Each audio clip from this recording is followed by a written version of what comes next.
بسم اللہ الرحمن الرحیم۔ السلام علیکم ورحمۃ اللہ وبرکاتہ۔ ناظرین، آپ دیکھ رہے ہیں شاکر بیسٹ نالج۔ آج ہم حضرت عمر رضی اللہ تعالیٰ عنہ کا ذکر کریں گے۔ حضرت عمر رضی اللہ تعالیٰ عنہ کا اسلام لانے کا پورا واقعہ میں آپ لوگوں کے ساتھ شیئر کر رہا ہوں، اس لیے ویڈیو کو اینڈ تک لازمی ضرور دیکھیے۔ ناظرین، حضرت عمر رضی اللہ تعالیٰ عنہ جن کے پاک نام پر آج مسلمانوں کو فخر ہے اور جن کے جوش ایمانی سے آج 1400 برس تک کافروں کے دلوں میں خوف ہے، اسلام لانے سے قبل مسلمانوں کے مقابلہ اور تکلیف پہنچانے میں بھی ممتاز تھے۔ نبی اکرم صلی اللہ علیہ وآلہ وسلم کے قتل کے در پہ رہتے تھے۔ ایک روز کفار نے مشورہ کی، کمیٹی قائم کی کہ کوئی ہے جو محمد صلی اللہ علیہ وسلم کو قتل کر دے۔ عمر نے کہا، میں کروں گا۔ لوگوں نے کہا، بے شک تم ہی کر سکتے ہو۔ عمر تلوار لٹکائے ہوئے اٹھے اور چل دیے۔ اسی فکر میں جا رہے تھے کہ ایک صاحب قبیلہ زہر کے، جن کا نام حضرت سعد بن ابی وقاص رضی اللہ تعالیٰ عنہ ہے اور بعضوں نے اور صاحب لکھے ہیں، ملے۔ انہوں نے پوچھا کہ عمر کہاں جا رہے ہو؟ کہنے لگے کہ محمد صلی اللہ علیہ وسلم کے قتل کی فکر میں ہوں، نعوذ باللہ۔ سعد نے کہا کہ بنو ہاشم اور بنو زہرہ اور بنو عبد مناف سے کیسے مطمئن ہو گئے؟ وہ تم کو بدلہ میں قتل کر دیں گے۔ اس کے جواب پر بگڑ گئے اور کہنے لگے کہ معلوم ہوتا ہے تو بھی دین یعنی مسلمان ہو گیا، لا پہلے تجھے کو نمٹا دوں۔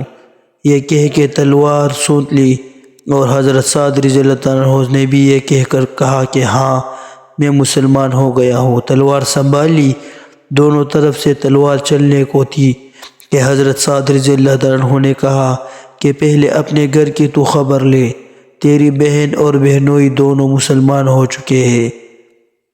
یہ سننا تھا کہ غصے سے بھر گئے اور سیدھے بہن کے گھر گئے۔ وہاں حضرت حباب رضی اللہ عنہ دروازے کو بند کیے، ان دونوں میاں بیوی کو قرآن شریف پڑھا رہے تھے۔ حضرت عمر رضی اللہ عنہ نے دروازہ کھولا، ان کی آواز سے حضرت حباب رضی اللہ عنہ تو جلدی سے اندر چھپ گئے اور وہ صحیفہ بھی جلدی میں باہر ہی رہ گیا جس پر آیات قرآنی لکھی ہوئی تھی۔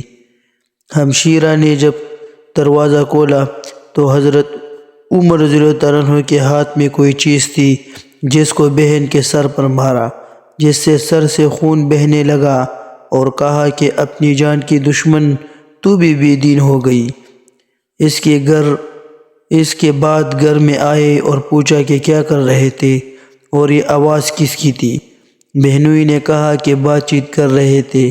کہنے لگے کہ کیا تم نے اپنی دین کو چھوڑ کر دوسرا دین اختیار کر لیا؟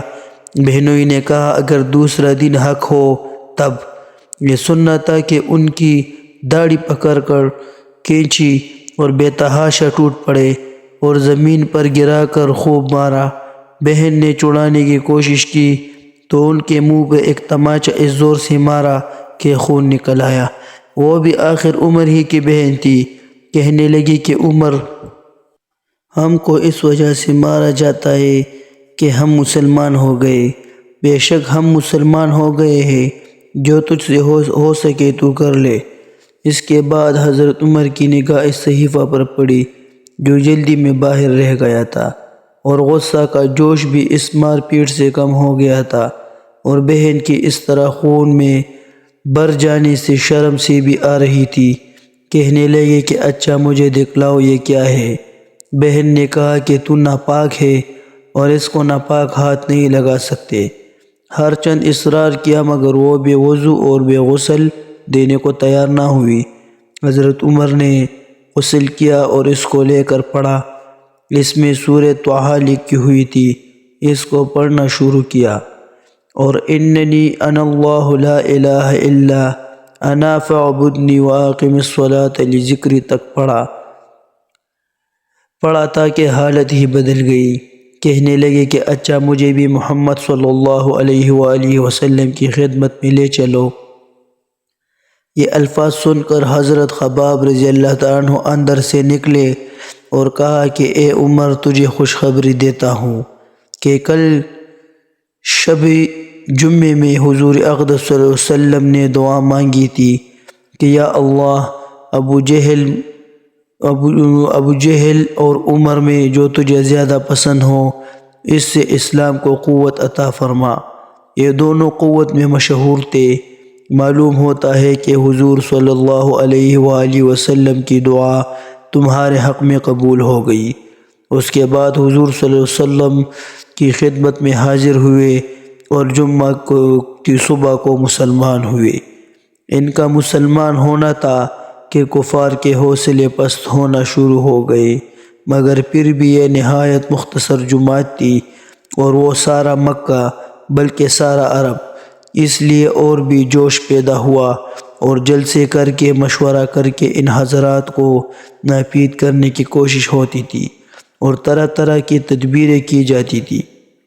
تاہم اتنا ضرور ہوا کہ مسلمان مکہ کی مسجد میں نماز پڑھنے لگے۔ حضرت عبداللہ بن مسعود رضی اللہ تعالیٰ عنہ فرماتے ہیں کہ عمر رضی اللہ تعالیٰ عنہ کا اسلام لانا مسلمانوں کی فتح تھی اور ان کی ہجرت مسلمانوں کی مدد تھی اور ان کی خلافت رحمت تھی۔